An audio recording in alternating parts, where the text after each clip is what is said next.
And now, Mike's thoughts. Rashee Rice is wanted for questioning in an early morning Dallas car crash. This car crash involved 6 cars and causing a major wreck with some injuries that were involved as well. It is to be said that the Corvette leased by Rashee Rice or owned by Rashee Rice was racing a Lamborghini, and the Lamborghini hit the median, causing a major wreck. Now, let's play devil's advocate for a second here.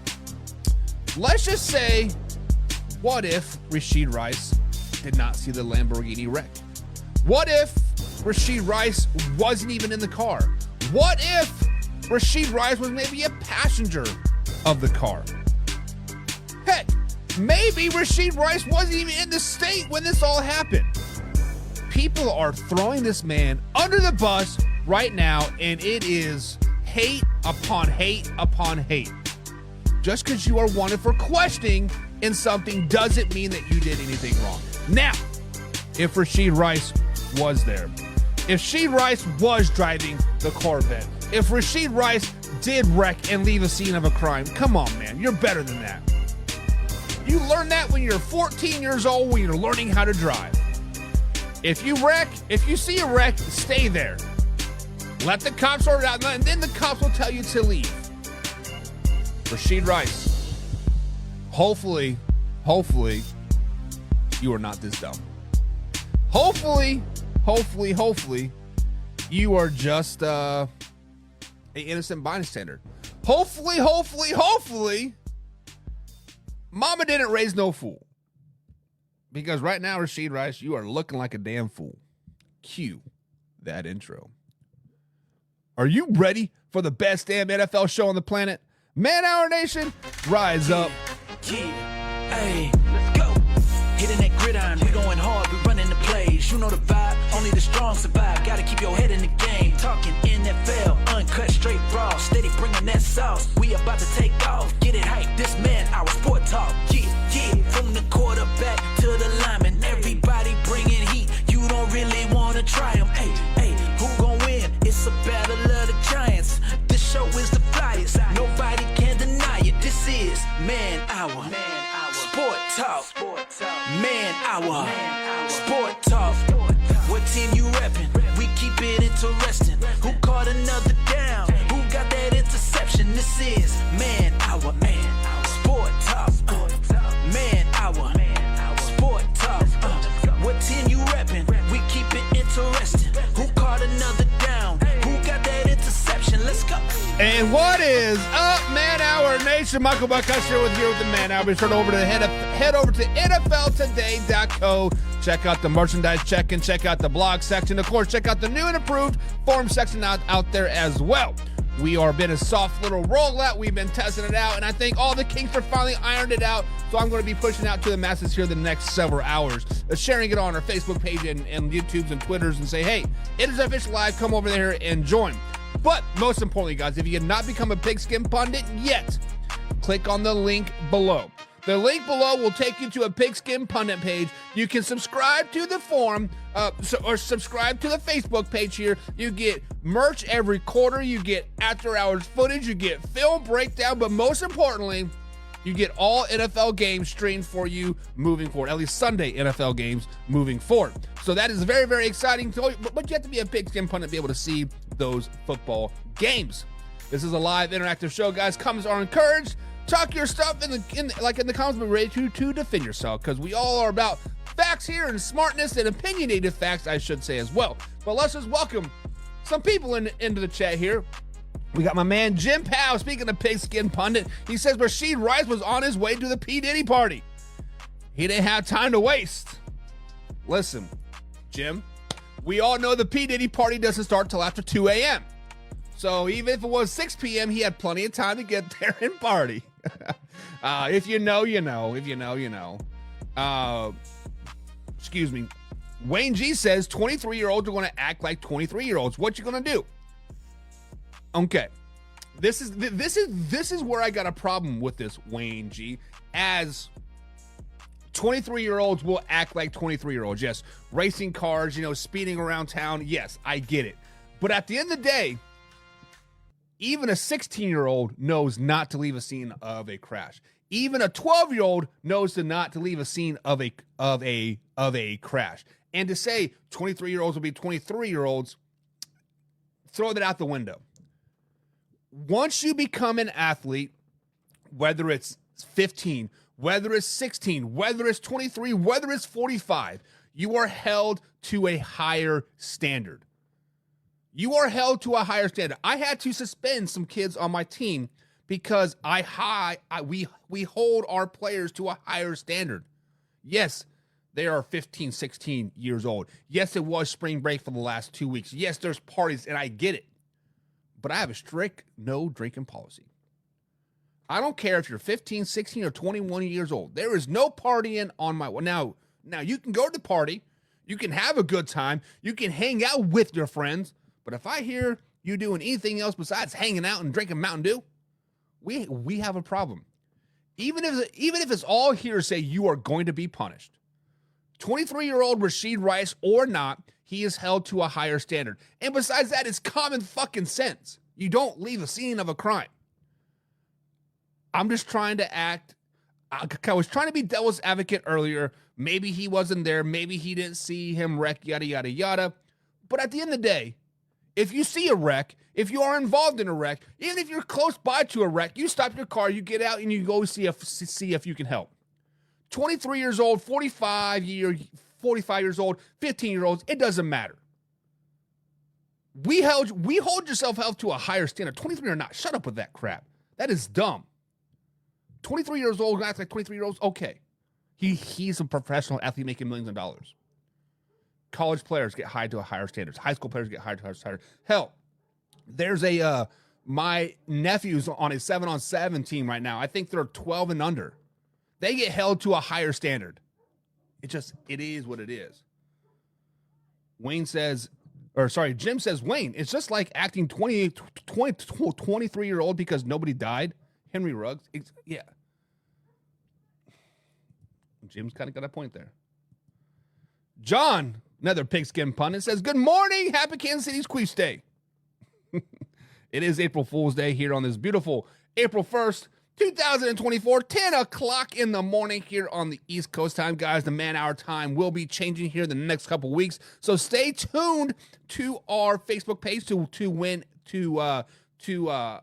know exactly when that is going to happen, but it's probably going to be next week. I can't set that for sure right now. I will not know until Tuesday or Wednesday of this week, but when the change happens, it's going to happen quick, and it is going to be bada bing, bada boom, right? Bada bing, bada boom. But I was watching some pro football talk this morning. I was up at 4 o'clock in the morning. My sister-in-law dropped off Baby Bo because we're watching Baby Bo while she goes back to work and teaches because, I don't work. My wife doesn't work during the week as well. And they were talking about Bill Belichick potentially writing a book. The Bill Belichick coaching book or something like that. I don't know if it had a title. I caught at the very tail end of it. And basically they said that Bill Belichick is trying to write a book. And I got to thinking here a little bit. I know we got some Patriots fans out there. We got Wayne G as a Patriots fan. We got Hoffy. There's a lot of Patriots fans out there. Hell, there's a lot of Bill Belichick fans out there. Would you guys read a book by Bill Belichick? Like, would you legitimately sit down and read a book? Or if it's audio, I listen to an audiobook every day. I try to listen to one a week. I actually love it.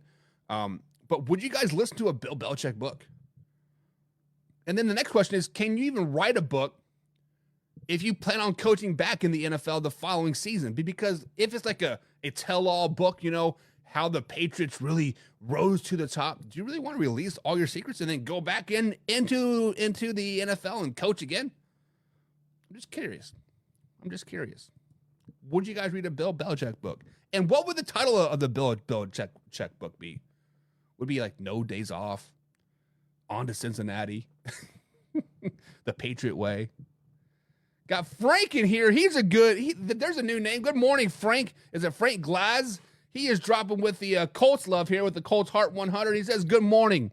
Good morning to you as well, Frank. And we've got the WB Ant is in the chat as well. Good morning, Ant. Hope you're having a grand old day over there in beautiful Baltimore Ravens.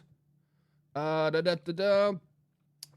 Wayne G says a Bill Belichick coaching book would be the Bible of football coaches everywhere at any level. If it's a tell-all, holy cow, New York Times bestseller day one. Would Bill Belichick do a tell-all book? I don't know. Would he? He seems very like tight-lipped, very like you have to be in like a part of this circle to know anything.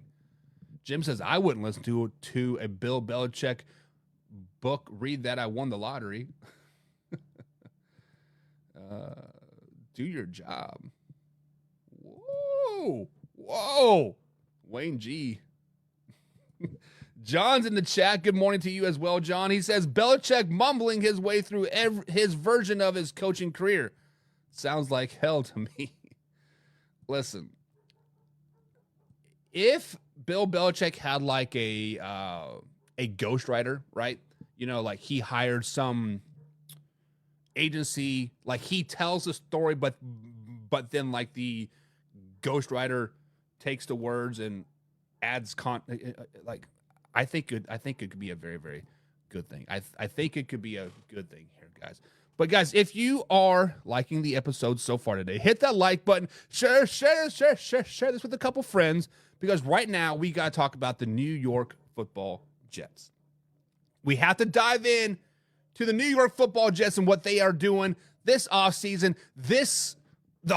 Pretty much the whole 24 season falls in New York right now. They added yet another piece to their already stout defense in picking up Rashad Reddick from the Eagles over the weekend. This was shadowed by a lot of things, you know, Easter, college basketball, March Madness, Joe Biden issuing the Trans Visibility Day. But Rashad Reddick is now a New York Jet. Guys, does this make the New York Jets a Super Bowl front runner?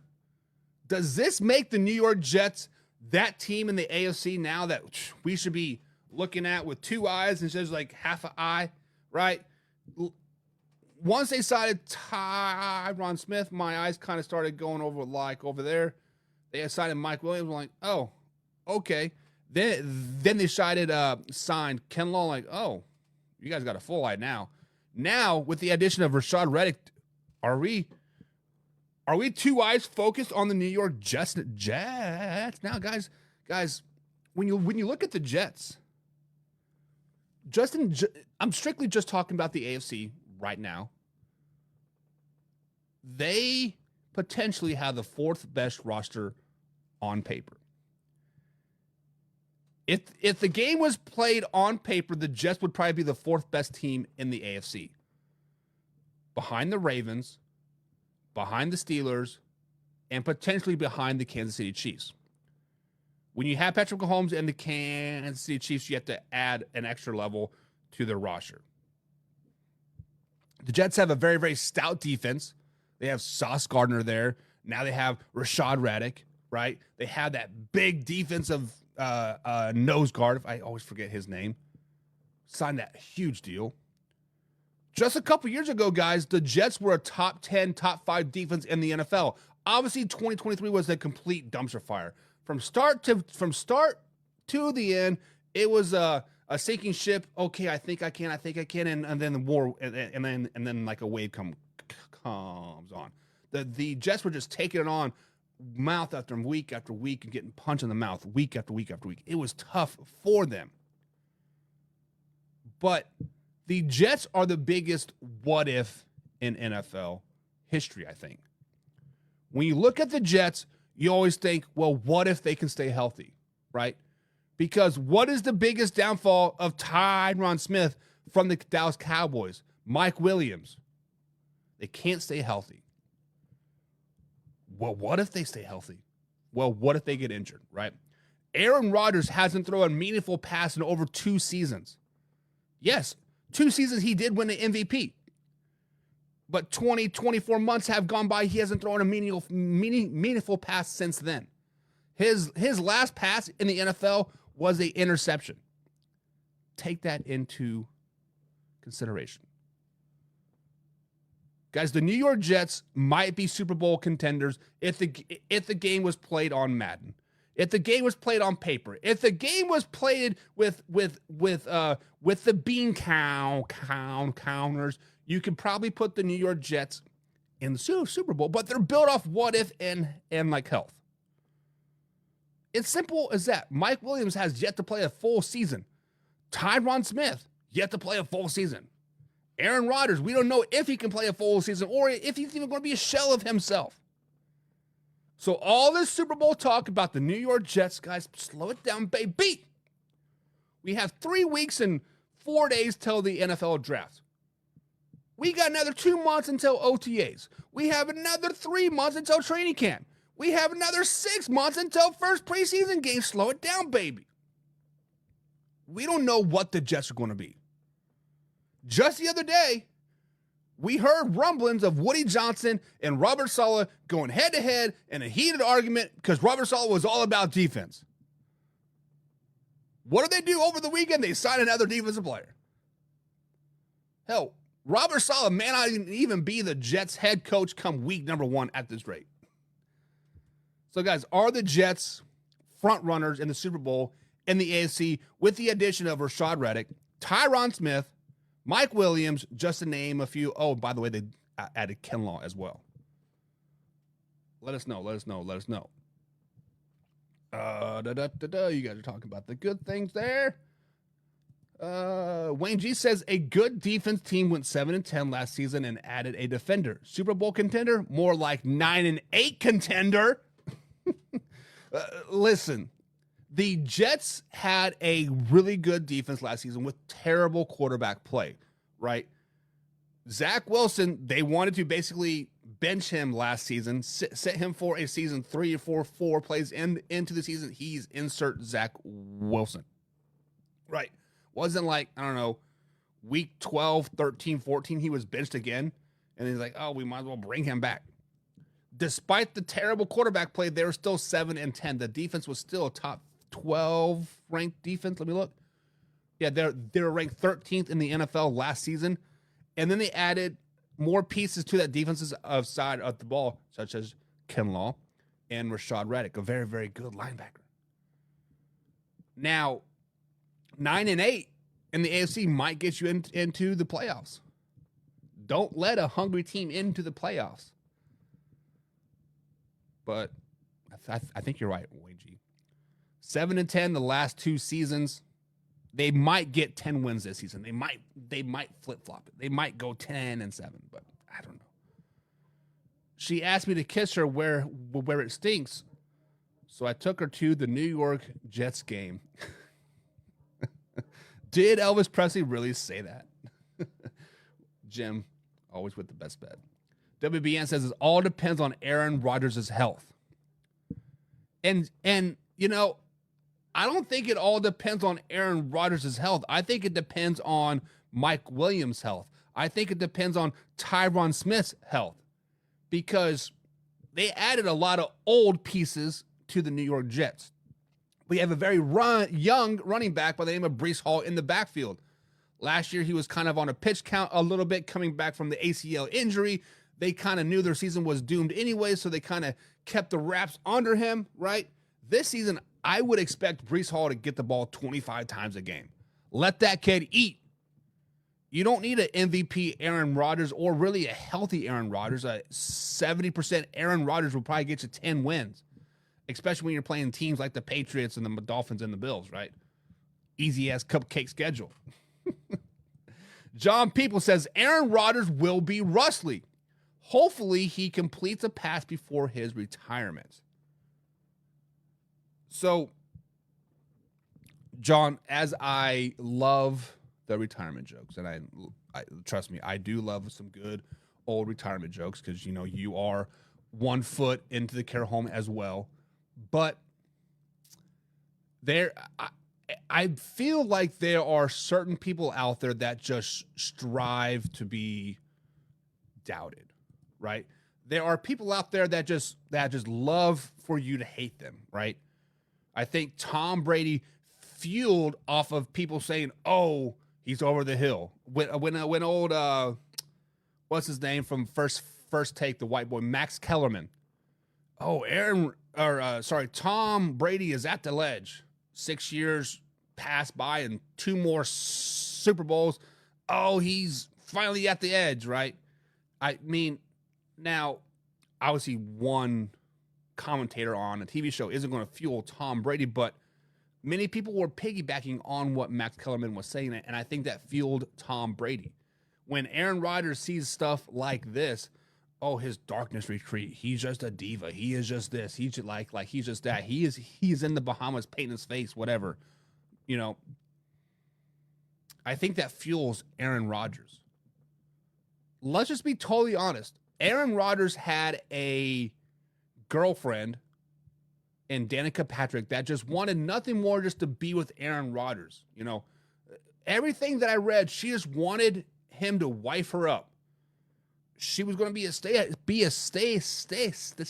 at home mom, take care of him, do all the fundamental stuff. But he's like, whatever. Aaron Rodgers basically divorced. I think. Correct me if I'm wrong. He divorced his family when he was in college, right? He has been a very me type of person, no outside noise, his whole NFL career. He's been pretty straight edge. Now he's dabbled in some mushrooms and hypnotherapy and all that stuff. We get it. Cool. But I think Aaron Rodgers is fueled by the haters. So the more we hate on Aaron Rodgers, I think the longer his career will be. He will probably win another MVP, comeback player of the year. Hell, might even be a Super Bowl, right? Don't hate on Aaron Rodgers. We want him to go away, right? We want him to become our president, vice president. John People says, listening to all of this, are you predicting the Dallas Cowboys versus New York Jets in the Super Bowl? Listen, I told you the Pittsburgh Steelers were a Super Bowl bound team. I'm not for sure if I'm buying the Jets yet. I am not buying the Jets yet. We'll see how training camp goes. We'll see how the draft goes. My man Jameson is in the chat. He says, would be better than KC. Jameson doesn't want the Kansas City Chiefs in the Super Bowl because he's tired of the 49ers losing to the Kansas City Chiefs in the Super Bowl. Let's just be honest. Sorry, Jameson. Is it too soon? I mean, the Chiefs are 2-0 versus the 49ers in the Super Bowl the last, 5 years? Let me know if it's too soon. Jameson also says, if Burrow is healthy, Cincinnati, Baltimore, Kansas City, Jets, Houston's are all AFC contenders.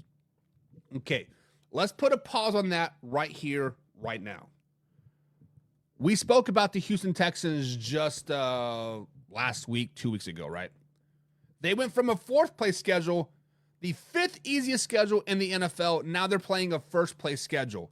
I do believe the Houston Texans do play the AFC North off the top of my head, and then they play the NFC North as well, like the Packers, Vikings, Bears, right?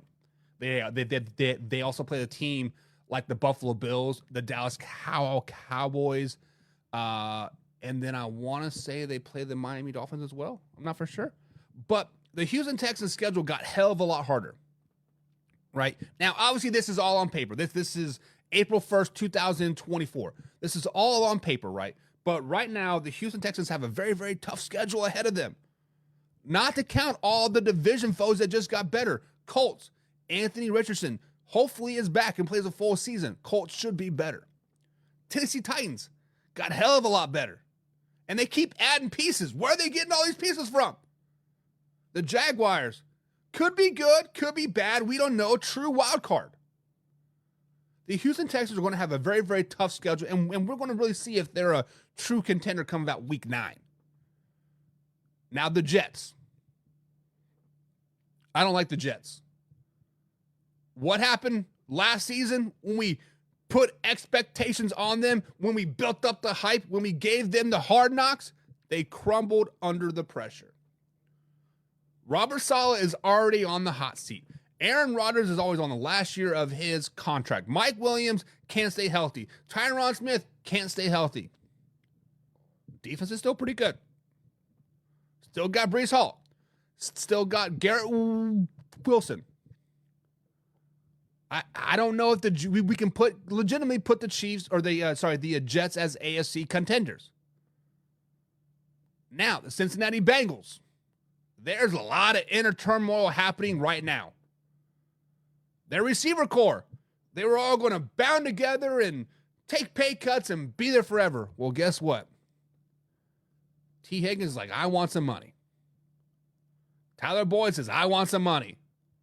Jamar Chase says, I want some money. Can't pay them all. Joe Mixon wanted to be a Cincinnati Bengal. They said, get out of town, buddy.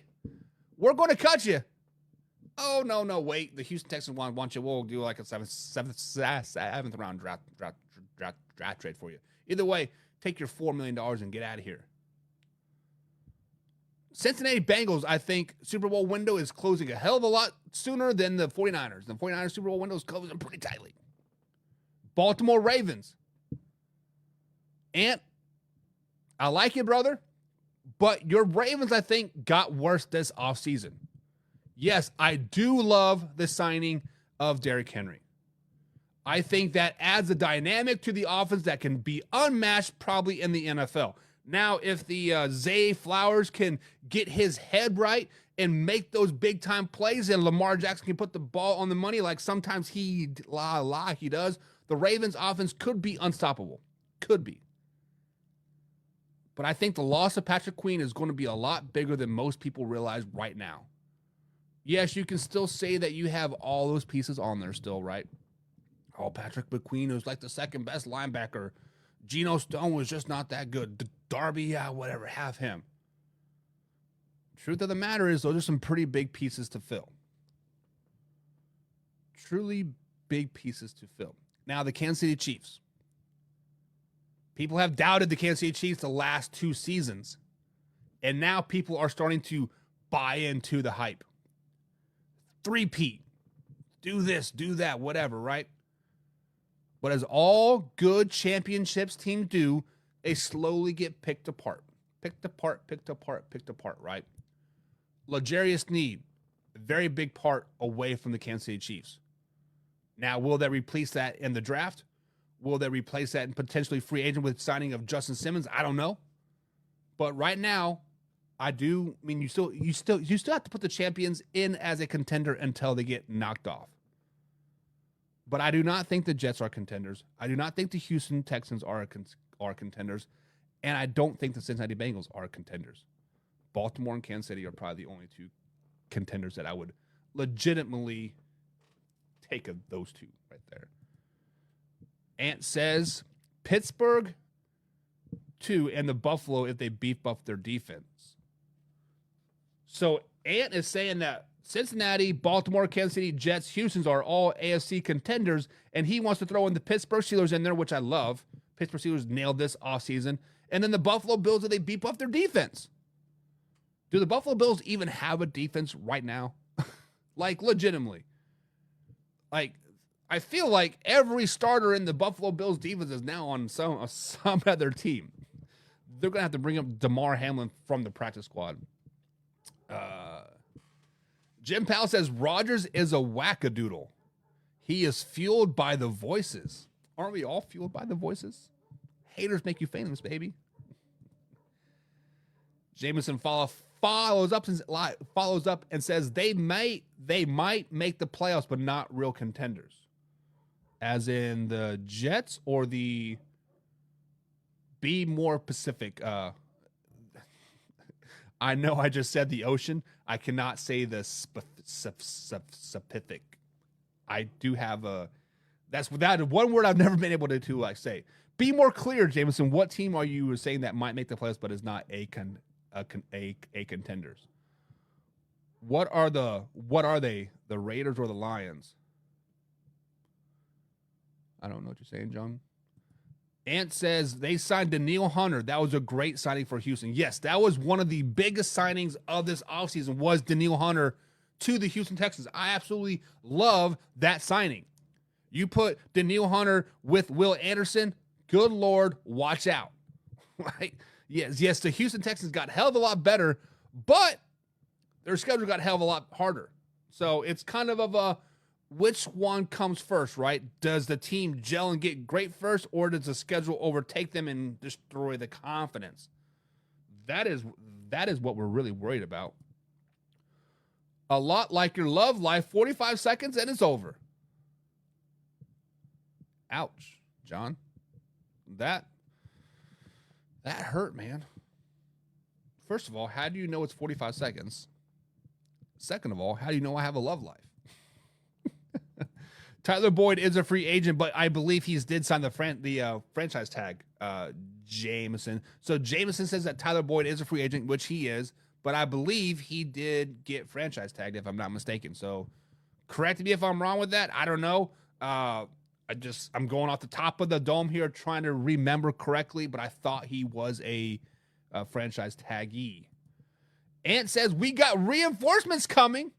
Trent Simpson will be better than Patrick Queen. Look him up. Trenton Simpson. Let me write his name down. Trenton, is that a Trenton Simpson? If I have time today, we got to get ready for the tornadoes that are potentially going to be coming here the next 2 days.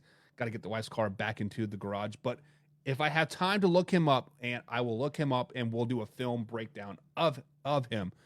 John Schweitzer says, "Oh, Ravens got worse this offseason has been the most true statement made yet today. Ravens window got slammed shut." I don't know if it got slammed shut, because as much as I dog Lamar Jackson, much as I dog his play, much as I dog his passing ability, the truth of the matter is when Lamar Jackson puts the team on his back, he says, hold my beer, I'm going to win this game. Lamar Jackson legitimately cannot be stopped. The only thing that stops Lamar Jackson is Lamar Jackson himself. When Lamar Jackson tries to outthink himself, saying, oh, I'm not going to run this time, I'm going to throw it, he just needs to let his instincts take over. As long as the Ravens do have Lamar Jackson and that good defense, if not great defense, they're going to win a lot of ball games. Now, to say that the Super Bowl window got slammed shut, that is tough to say. Now, Lamar Jackson is on his second year of his massive deal, right? Zay Flowers is going into his second year. They do have Derrick Henry. The offense is still going to be pretty potent, pretty good. But to say it got slammed shut, that's tough, baby. That is tough. Slow that down. Jameson says, who are the contenders in the AFC? So if I were to pick the AFC playoff picture right now, today, no particular order, will start from the East and then go South, West, and then North. Starting in the East, right, you have to give it up to the Buffalo Bills. I think the Buffalo Bills are still a very dynamic team. I still think they have a lot of parts in place on the offensive side of the ball. And we saw Josh Allen got a lot better. Once they fired Ken Dorsey last season and brought in Joe Brady in the offensive coordinator mid-season, the Buffalo Bills offense took off. Now, the defense is in question, right? We don't know exactly what is going to happen, but coming out of the East, I would have the Buffalo Bills. Then we look at the South. I think legitimately in the South, right now, you kind of have to put the Tennessee Titans up as a contender, right? I do like the Tennessee Titans. I like what they've done this offseason. Will Levis has been named the starter. He's going to be taking starter reps in OTAs, training camp, preseason. He is finally going to get the reins of that team, right?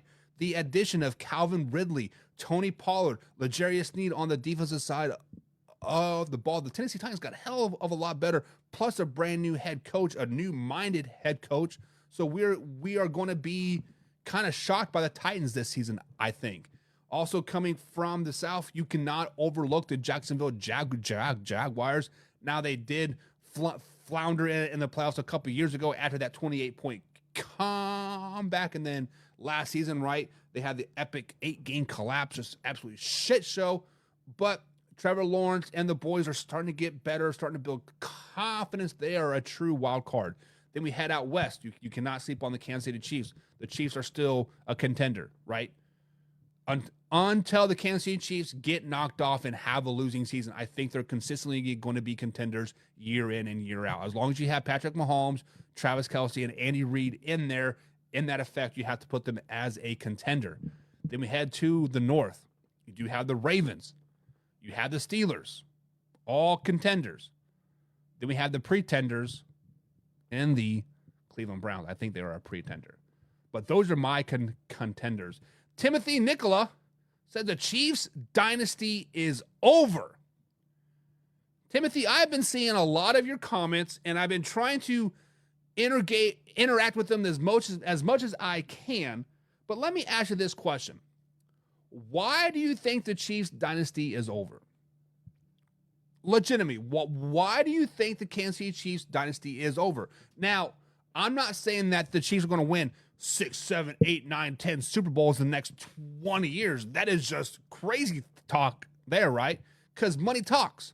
Once a player starts to do well, a team's going to want to collect the said player, said coach off of that team, and it's hard to rebuild year after year after year, right? Even the greatest dynasties come to an end. The Dallas Cowboys, the Pittsburgh Steelers, the New England Patriots, they all come to an end. But I think the Chiefs are just hitting their stride, honestly. Because when you look at it, a couple years ago, Tyreek Hill to the Miami Dolphins. Oh, the Chiefs are done. They're done. They're over. They don't have no receivers. Patrick Mahomes is going to suck. Whatever. Tyreek Hill made Patrick Mahomes. Super Bowl. Next season, lose Juju. Who else did they lose? Lost Honey Badger. Got better on the defensive side of the ball. Got better on the offensive side of the ball. Another championship. Now, if you can give me a legit reason why you think the Chiefs dynasty is over, I would love to entertain the idea. I would love to say that you are right. I would love to say you're right. But right now, Patrick Mahomes is at the prime of his career. Andy Reid's coaching a hell of a team right now. That defense is freaking amazing.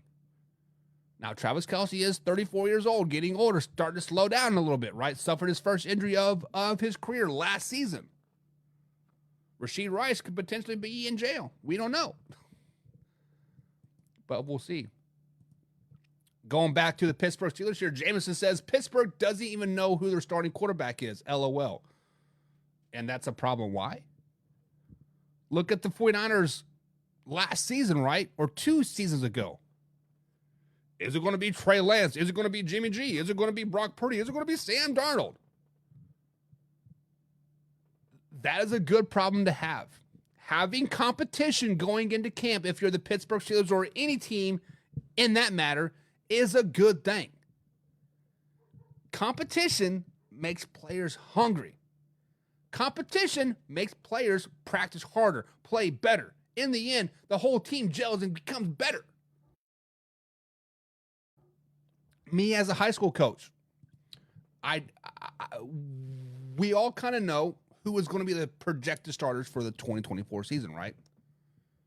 I have a senior linebacker that has been a starter since his freshman year. In the back of his mind, he knows I am the best linebacker this team has. In the back of his mind, he knows that nobody is going to start over him. Well, guess what? We have a new freshman that just came up. He is balling out right now in spring practice. He is pushing this linebacker, my senior linebacker, to the limit each and every practice. Iron sharpens iron. That is not a bad thing to have. Don't know who your starting quarterback is. But if you try to do a 2-quarterback system, then you have no quarterbacks. The Steelers are going to be just fine.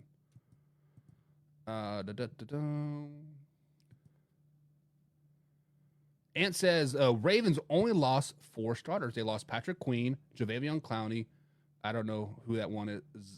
Zeitler and Moses. The rest of the dudes were second-string players. We signed 2 big finishes, Henry and Maduki.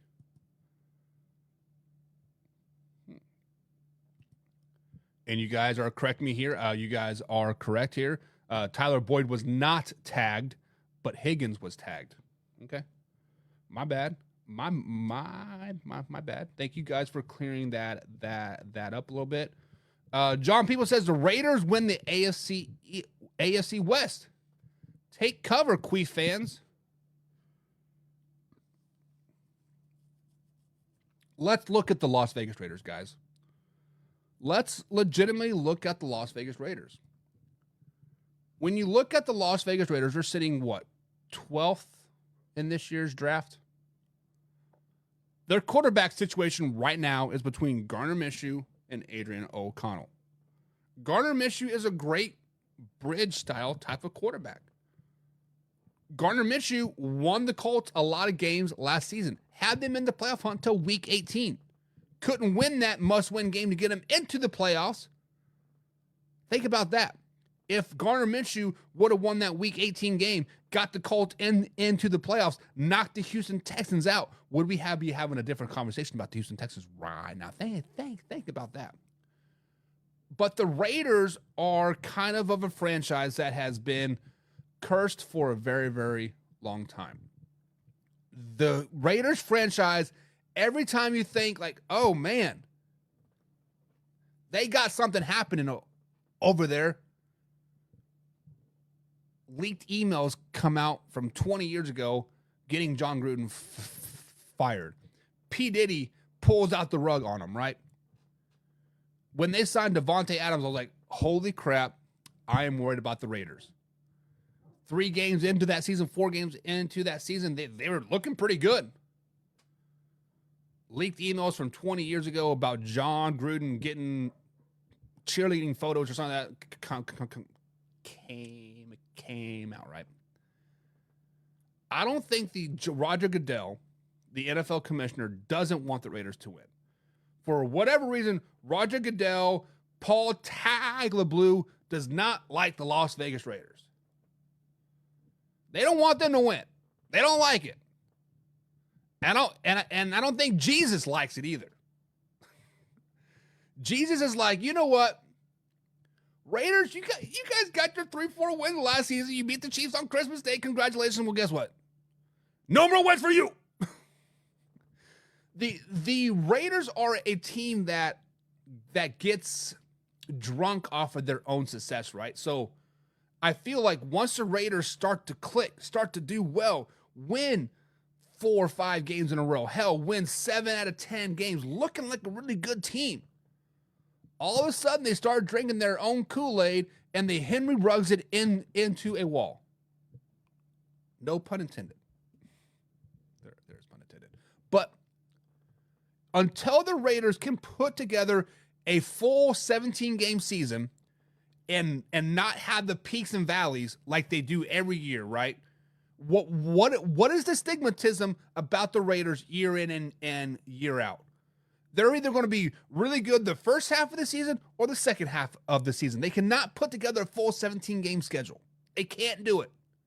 Until then, John, Jim, all you Las Vegas Raiders fans out there, hope for a winning season.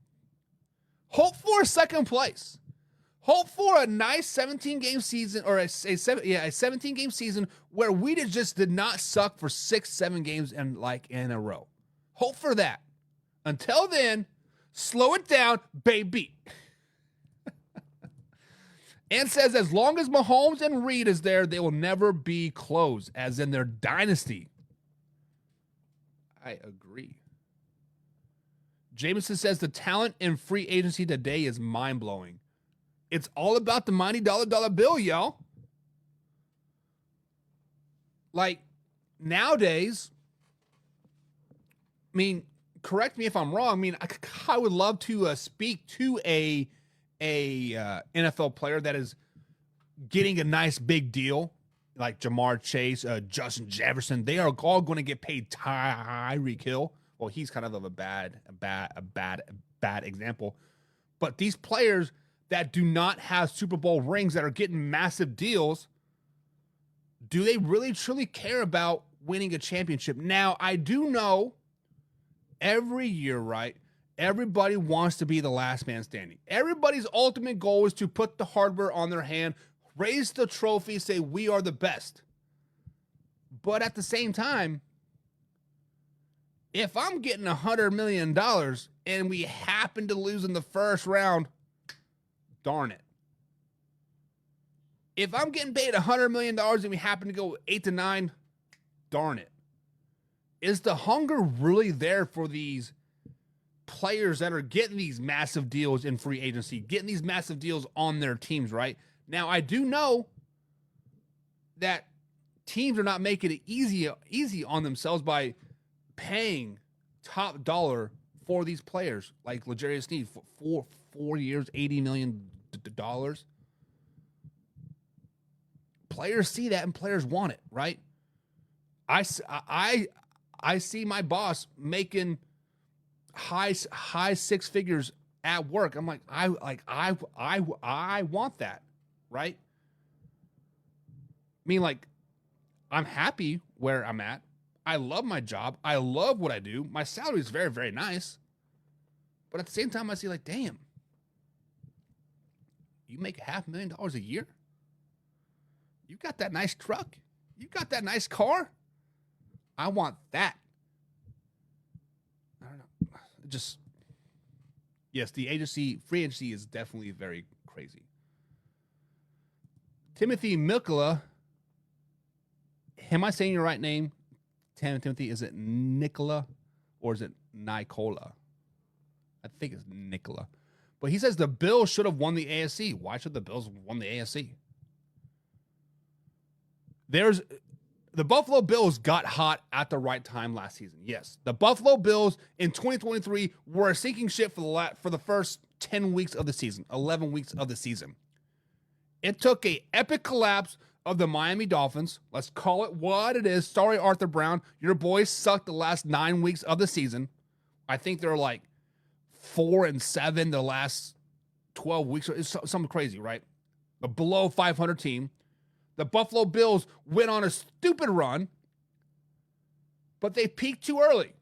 They had to win those 8-9 games in a row just to even make the playoffs. There is such thing as peaking too early, and I think the Buffalo Bills peaked too early when they beat the Miami Dolphins, was it in Miami, to get the second overall seed. It is what it is, right? The new coach in Tennessee says Jamesons are a mystery. The Jaguars are chokers. The Tennessee Titans are a mystery, but they have the most upside of any team in the AFC South, I think.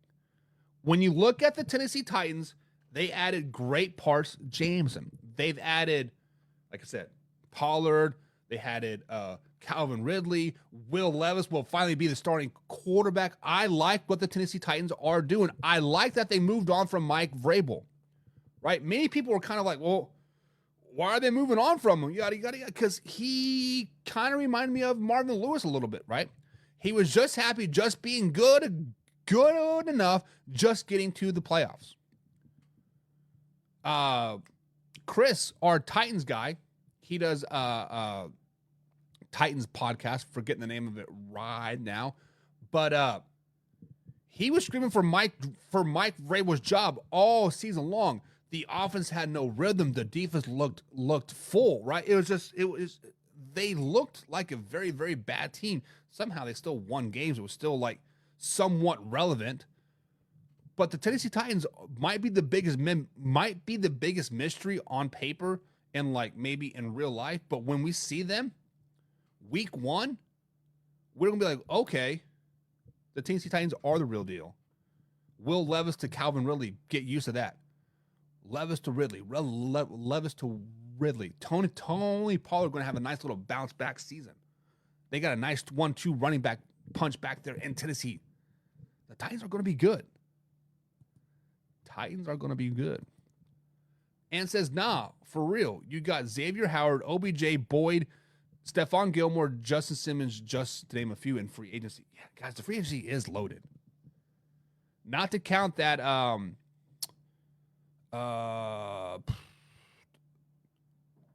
who's the guy from thinking of? But anyways, Timothy Nicholas says they weren't that good on paper. That's going to catch up. I'm assuming you're referring to the Kansas City Chiefs because you are a classified Chiefs hater. I don't know who your team is, but I know you do hate the Chiefs more than anybody else that I know. So just because a team doesn't look good on paper means they're not going to be successful in the season? Come on, man.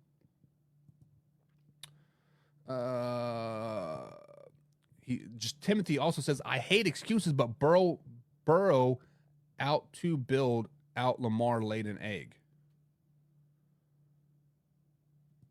Okay. WBN says, I cannot lie. I was definitely on that train when they lost Tyreek Hill. Mahomes humbled my ass. So listen, and you've been watching the Man Hour here probably 9 months now or so, off and on. When the Kansas City Chiefs lost Tyreek Hill, I sat right here. Combs sat over to the right of my screen here. And Combs was like, oh, the Kansas City Chiefs are done. Yada, yada, yada. I sat here and I said, the Kansas City Chiefs got better by losing Tyreek Hill. Let me explain. When I said the Kansas City Chiefs got better by losing Tyreek Hill, meaning trading him away, watch that last season of Tyreek Hill and Patrick Mahomes. Patrick Mahomes was trying to force feed the ball to Tyreek Hill over and over and over again. There were many times when the underneath routes were wide open and Patrick Mahomes wanted to take the deep shot to Tyreek Hill even though he was double covered. They were trying to force feed Tyreek Hill the ball, I think, to basically say, hey, Brett Veach, Andy Reid, look, Tyreek Hill had this amazing statistical season. We need him on our team because everybody knew that Tyreek Hill was going to get a massive deal from either from the Chiefs or Jets or whoever, right? He was going to get that massive deal. But I said losing Tyreek Hill makes them more dangerous because now you don't know who the number one receiver is. Is it going to be Sky Moore because they just drafted him? Is it going to be Travis Kelce? Is it going to be a Watson? Is it going to be Juju? You don't know who is going to get the ball. And exactly what happened, they won the Super Bowl. Now, even a blind squirrel finds a nut, right? But I think losing Tyreek Hill made Patrick Mahomes better. He was relying so much on Tyreek Hill's quickness. Just the pure quickness of Tyreek Hill, he was relying on that. I got a strong arm. I could just throw it and let him go get it, and it was biting him in the ass in 2020. It was biting him in the ass. John got a nice long comment here, but he says, when Lamar Jackson decides not to run the ball and decides to throw it, then he stops himself. Another very true statement. You are on a roll. Lamar can have people vote him as many MVPs as they can, but they can't vote him into a Lombardi. He will never win a Lombardi. Watch. I actually said this in a comment to somebody earlier. It is the quarterback madness battle, which I need to put up the final four here, right? I believe it was, I think it's Lamar Jackson versus Jared Goff, if I'm not mistaken. No. It's Lamar Jackson versus Matthew Stafford. And it may have been John, right? And he said, I'm going to go with the man that is last man standing always, and that's Matthew Stafford. And the truth of the matter is like, this is the one thing that I have said behind the keyboard, not necessarily in person. Like, this is what is problems with Lamar Jackson and his fan base in general, is they are satisfied. They are happy with winning MVPs. They are happy with winning regular season awards. They are happy winning 12 games a season. When it push comes to shove, they're happy doing that and they're satisfied. They're not. They're like, Super Bowl, it is what it is. I'm not saying that is all Ravens fans. I'm saying that's Lamar Jackson fans. The Lamar Jackson lovers out there, they're happy with MVPs. They're happy with the 12, 13 wins a season. When I say a Lamar Jackson lover, I'm saying if Lamar Jackson were to go to a rival team, let's say the Pittsburgh Steelers, they're now going to become Pittsburgh Steelers fans. They are Lamar Jackson fans, right? Those people are just satisfied with just being MVP level. Paul Aker says, Raiders ain't winning that division. Speak, Paul. Preach, brother. Preach, my man. Guys, there's a lot of comments I'm not going to get to today, unfortunately. John says, you sniffing glue? And then John also says, y'all see OBJ in Miami. I also did hear that Miami offered him a contract to Odell Beckham Jr. Does Miami to Odell Beckham Jr. make sense to me? Absolutely not. Jalen Waddle isn't getting the ball enough as is. Then you add another mouth to feed on like OBJ. Now, OBJ needs to go somewhere that he is going to be used and abused as a number 2. I don't want him in Kansas City. He needs to probably go to he would be great in Vegas, right? You team up a Devontae Adams and then Odell Beckham Jr. being that solid number 2, take that Hunter Renfrow role. Now I could get behind the Raiders. Now I can get behind some Raiders. But guys, that is going to be it for today. Unfortunately, that hour flew by. We didn't even talk about the factor crap. So we'll carry that on till tomorrow. We got to talk about Zeke Elliott potentially going to the Cowboys. We got to talk about Marvin Harrison Jr. stock dropping and the Minnesota Vikings 2 first-round draft picks. They got a 4th overall draft pick and 23 overall draft pick. What are they going to do? What are they going to do? We're going to talk about that. John is not happy that we're ending the show. Hey, man, hour flies by when you're having fun. I love the interaction, guys, and this is a live interactive show. Talk your stuff in the comments below. Feel free to defend yourself, and we'll talk about anything that you guys want to talk to at the end of the day, because this is live, raw, uncut NFL talk. See you guys tomorrow, 10 a.m. East Coast time. We out.